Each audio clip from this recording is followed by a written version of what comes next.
Yo YouTube, j'espère que vous passez une agréable journée et aujourd'hui on parlera rapidement des patins de la marque Corepad mais plus précisément ceux du modèle Control. Pendant très longtemps en fait les Corepad n'avaient qu'un style de patin, ce sont donc les pros et ils ont été plusieurs fois changés et améliorés au cours des années. Ce sont des patins déjà de base axés contrôle comparés à d'autres patins externes. Ils sont de base ma top recommandation si vous voulez améliorer votre expérience de glisse sur votre souris car ils sont d'excellente qualité et vous obtenez 2 paires pour le même prix qu'une seule paire chez d'autres marques. Ils sont même disponibles pour la majorité des souris et je pense même que c'est celle qui offre le plus de possibilités. Depuis cette année Corepad a donc sorti 2 nouveaux modèles de patins qui viennent entourer leur pro classique. Il y a les Corepad Air que j'ai déjà review et qui sont d'ailleurs très particuliers et axés vitesse caractérisés par la couleur bleue. Et ensuite il y a les Corepad Control dont je vais parler aujourd'hui qui sont donc une alternative plus contrôle encore que leur version de base et qui est caractérisée par la couleur rouge. J'avais déjà testé brièvement ces patins sur ma G Pro Superlight il y a un petit temps car c'était en fait le seul modèle disponible à leur sortie et je teste ici la Deluxe M800 Pro en ce moment, ma review devrait sortir dans les prochains jours d'ailleurs, et c'est une souris en fait avec des patins de base horribles, j'ai donc profité pour mettre ma deuxième paire de Corepad Control pour vous en parler aujourd'hui. Mon avis va être rapide en fait, car pour moi il s'agit juste d'une version moins bien de leur modèle pro. Le pourquoi j'aime ces Corepad est leur feeling très smooth tout en gardant un ressenti sous les patins selon la texture du tapis, et cela accompagné d'une bonne vitesse et d'un bon contrôle.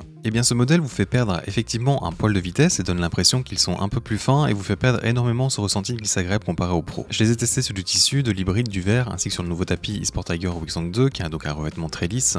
Et bien quoi qu'il arrive, je ne trouve pas vraiment d'avantage au Corepad Control. La différence de vitesse n'est que très peu prononcée et donc si c'est pour perdre tous les autres avantages des pros, je ne vois pas vraiment l'intérêt de les utiliser ou les recommander. Du moins c'est mon avis et je voulais juste vous le partager. J'imagine qu'il pourrait être un bon choix uniquement si vous êtes quelqu'un qui a une aime assez tremblante ou avec beaucoup d'overflick et que vous ne voulez absolument pas changer votre tapis par exemple. Malgré que moi je ne les achèterai plus pour d'autres souris, je salue quand même la marque qui propose d'autres choix à présent et c'est une excellente chose au final. Mes recommandations pour les patins sont donc toujours les Corepad Pro de manière générale, surtout si vous jouez sur des tapis rapides ou rêches qui vous apportent donc un meilleur feeling et ce sont donc aussi les meilleurs au niveau qualité-prix et disponibilité. Ensuite si vous avez un tapis qui manque un peu de vitesse selon vous ou si vous avez une sensi plutôt haute, je vous conseille les Tiger Ice qui sont donc plus rapides en retirant pas mal de friction initiale. Cependant la glisse sera un peu moins smooth ou du moins avec plus de ressenti. Je teste actuellement les BT.L qui sont dans la même catégorie en termes de friction que les Tiger Ice et je pense que je pourrais d'ailleurs les recommander à la place de ces derniers car en fait vous avez un deuxième set de patins pour 2€ de plus. Mais ils ne sont pas encore malheureusement très disponibles en Europe, vous pouvez les trouver actuellement sur Maxamine si vous intéresse et pensez-y si vous commandez autre chose par exemple pour grouper les frais de port. J'aimerais beaucoup tester les patins en céramique dans le futur, ceux de G-Wolf en particulier et je n'ai donc pas encore d'avis dessus. Et concernant les Super Glide, les patins en verre donc,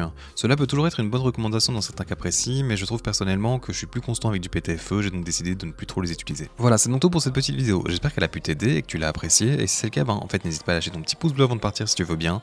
Et avec cela dit, j'espère te voir dans un futur proche et à bientôt.